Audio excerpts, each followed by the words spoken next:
opportunity for questions to any of our three speakers. Kylie's got the microphones at the back. Looks like we've got one. He's learnt the practice of waving hard. That gets your attention. Mal Wagner of University of Queensland. For Anders, you mentioned these trade barriers behind the borders. Would you like to expand on that, please? Yeah, those are all the variety of non-tariff trade barriers. So, you know, rather than just slapping a tariff on, it'll be things about labeling or various other things. There are a variety of things that countries, if they really put their mind to it, can think up to keep your product out. And probably the sensitive one here might be disease around fire blight. I'm not an orchardist, so it doesn't really bother me too much, but that would probably be a nice example. There isn't any sort of trade restriction on it, but there are other restrictions behind the border that keep you from moving your product. Okay, we'll go to Peter first and then... Thank you. Peter Corish, question for you, Alan. Gary's presentation last night talked about opportunities in the value chain, and like you, I enjoyed the presentation. I thought it was very challenging as well as interesting. Investment in the value chain potentially brings offshore investment into Australia, but if we're going to be really serious participants in that chain, Australian companies, Australian cooperatives, Australian businesses need to also look at the opportunities where we may see investment in the destination country.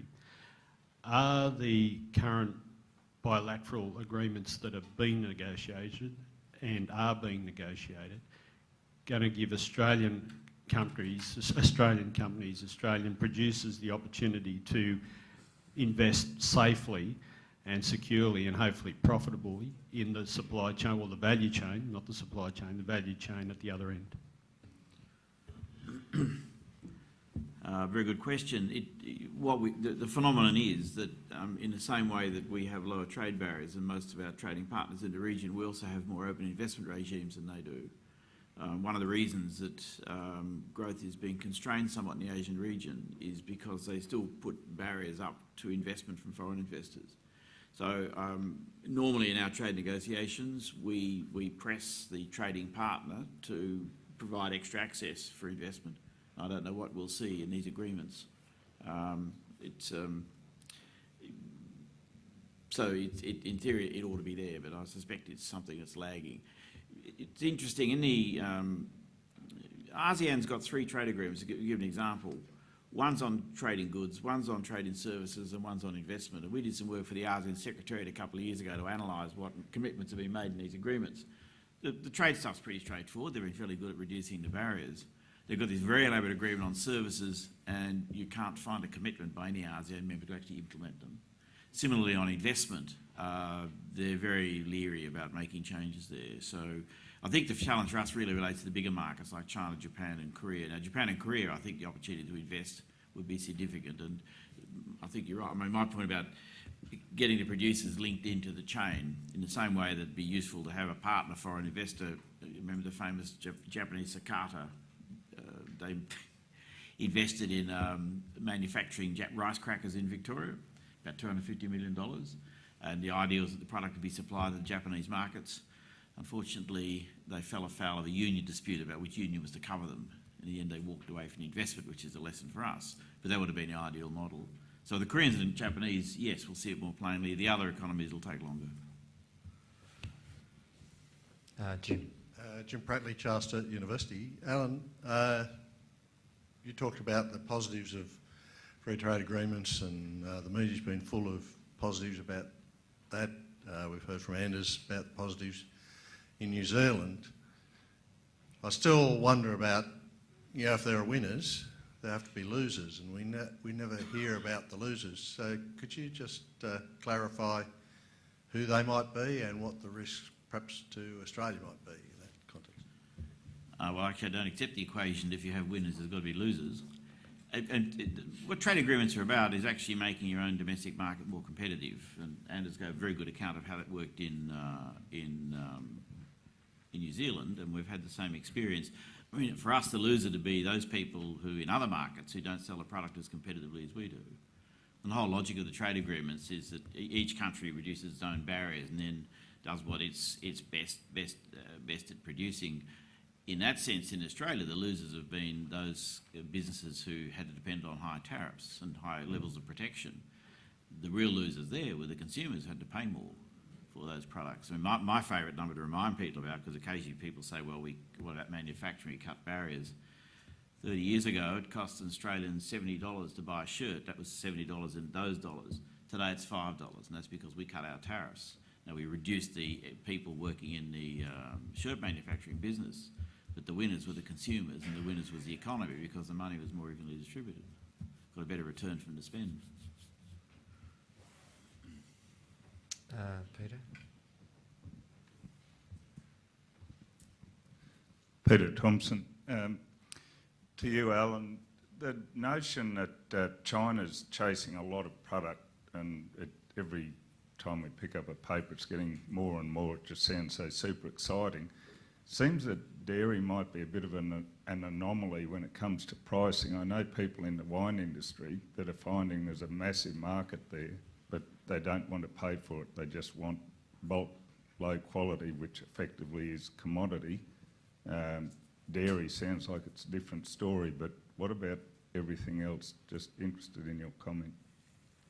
Well, I think a real challenge in China is finding somebody in the business who wants to buy your product and actually locate them. It's a huge market. I mean, in many ways, you shouldn't really talk about China. You should talk about whether it's going to be Shanghai or Beijing or Chongqing.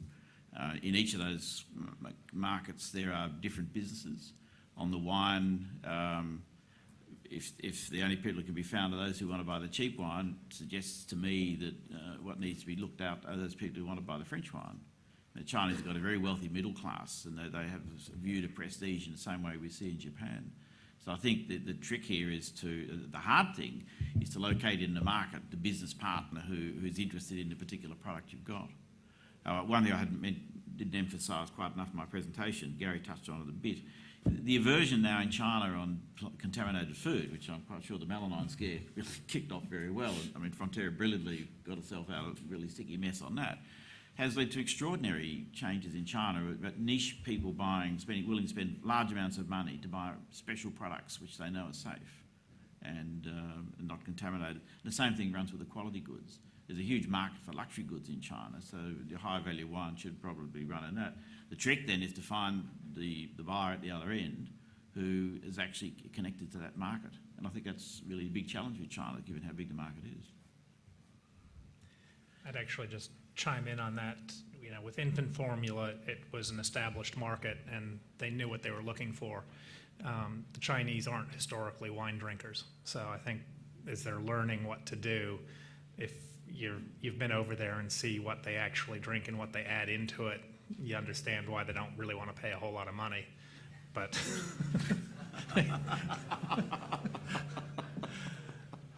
I think it'll be definitely, as they find the markets, if you have a high quality product, there are certainly plenty of people there willing to pay for it. And it's quite hard to find your way in the Chinese market. It's just huge. And I think actually 2 years ago, I spent some time traveling around China, and there's all this focused on the coast. From a New Zealand perspective, there are all sorts of basic cities of 10 million people. I mean, all New Zealand needs to do is actually go to that city and we could trade very happily, but they keep beating their heads up on the coast. And as that raises an interesting question, this issue of the national brand, if you like. There's some debate going on here around the extent to which a national brand brings value. And I think Gary's commentary last night was more that his view was that Devondale is the brand, but we don't have much export of branded consumer products. I was wondering what the view is. I mean, the view has always been that New Zealand does that pretty well, that they all get behind the brand and don't necessarily denigrate each other, perhaps the same way as our commodity traders do when it comes to competing in markets. Yeah, it's actually a quite topical in New Zealand as well.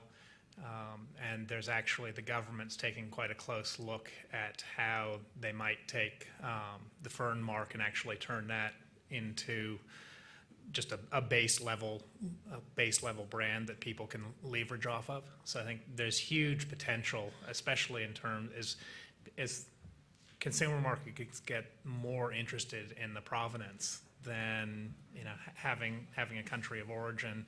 Don't turn that into a trade barrier where you think it's going to be detrimental. If you can actually turn that into an advantage where the people know your country, so that'll sort of get you this far, and then you only have to lift them a little bit further to get them over the line. How are we going for questions? There's one there. Thanks, Mick. If I have another opportunity and raise some issues with Mark, I guess it's a situation where it's pretty easy to identify what the problem is, but not so easy to identify what the solution might be. Australia's been losing market share in the export market, and our competitors have been doing a lot better. I presume partly or largely because the competitors have much greater opportunity to expand their output than we have in Australia. So I guess the real question is, what do we actually need to do, or what can we do to increase Australia's production, given that we've got so many constraints that are now placed on Australian output? And how do we convert these big opportunities in beef and dairy, for example, into profitable farming businesses in Australia? That's a really easy question for you, Mark. So I just got to solve it, isn't it? Yeah, it would be interesting to see how restrained we are by the factors. I mean, you look at how well Brazil's done, and Brazil, obviously, they've got a very good sort of agricultural land, they've got a very good agricultural base, and we are starting to wonder whether we're just limited in what we've got in terms of resources. We might not be able to grow as fast as the other countries can. But I mean, to the extent of how much that's the case and what extent we can grow further and how quickly we can do, I mean, I'd love to see that quantified. I haven't, and I can't answer your question, but I mean, yeah, I think it is. I think factors are starting to weigh on Australia. That does seem to be the case, just looking at who's been improving. Can I make an observation? Yep. I do think we need to look at relative market share cautiously. If you look at the Asian region, typically the economies there have been growing at much higher rates than us. We reckon we've had good growth rate. We get to 4%, 3.5 to 4 is sort of typical for us. In the Asian region, it's been, you know, China's been up 7 to 10. The rest of the region has been running about 6 or 7. It therefore may be that our fall in share may not actually be a fall in output. We could still be increasing our output while the share might be falling. So I do think we need to be very careful about the share argument. That is the case. Yep. Yeah, I confirm. I mean, we are growing sort of quite well, even. It's just not as well as our competitors.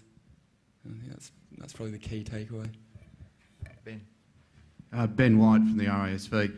I had dinner in Jakarta on Monday night, and I was quite astounded at the incredible growth in the sophisticated consumer markets. Question for Alan.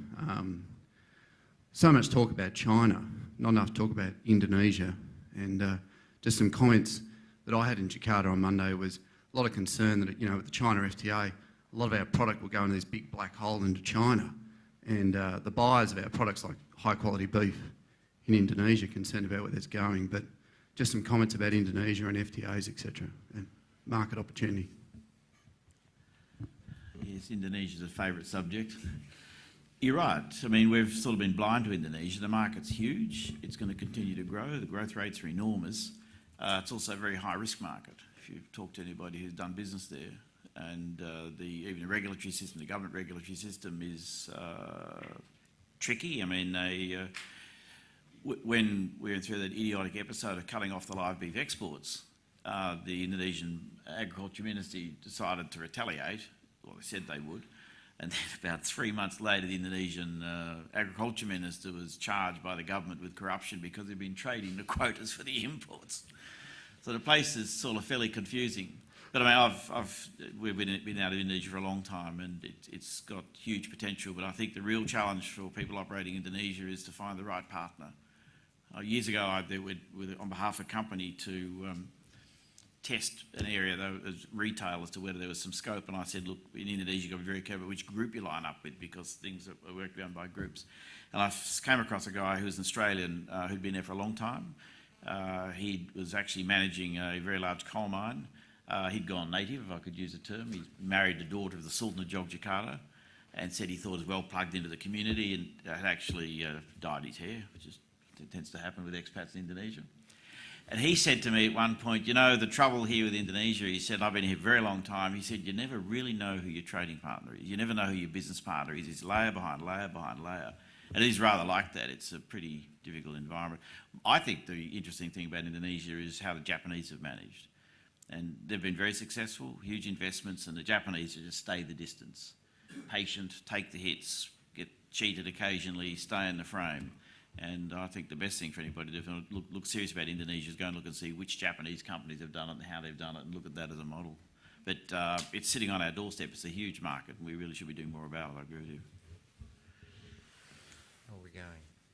Just about exhausted questions? Yes? Question to Anders. When New Zealand signed off the FTA with China, what was the attitude to state-owned enterprises?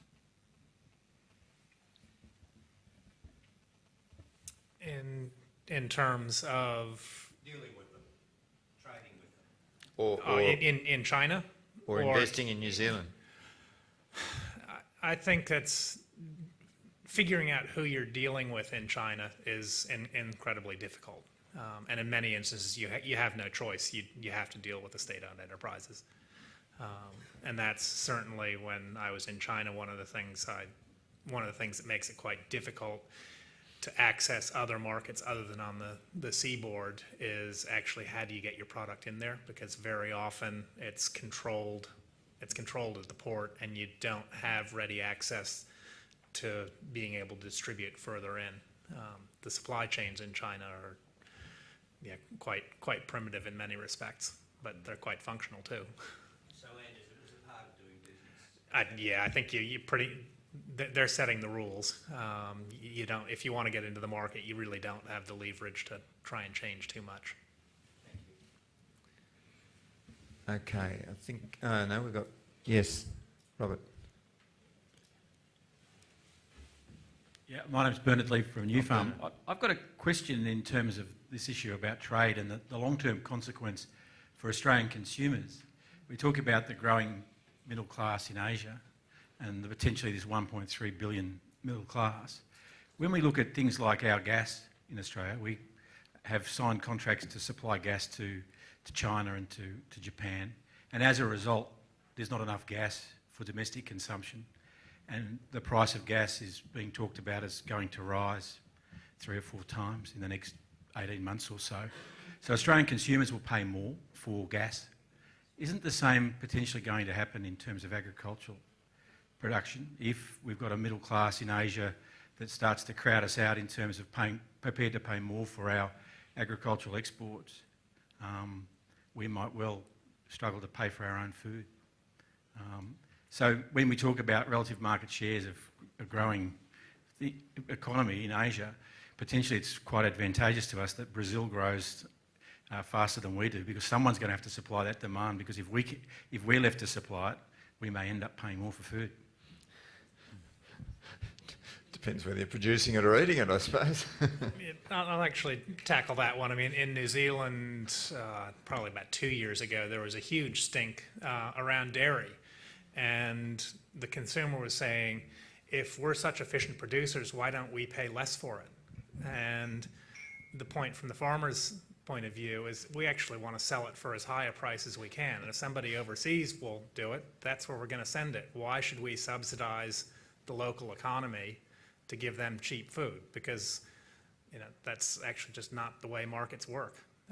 And hopefully what happens is things even out. You may pay more for one thing, but if something it can be produced more efficiently somewhere else, that actually may bring it down. And the whole point about trade is actually we're working at actually making a bigger and bigger pie. So rather than trying to focus on a really small thing controlling everything about that marketplace, hopefully by opening it up and getting everybody to do what they do best, you lower the overall costs. I think I'd ask why it is that an LNP government in Queensland sees it able to benefit farmers and increase production of gas, when LNP governments in Victoria and New South Wales don't seem to be able to agree to increase production of gas because they think it's helping the farmers. We won't get you to talk on that one, Peter. Okay, I think we've exhausted our questions. I'm sure you'll agree with me, it's been quite an interesting and obviously very topical subject for discussion.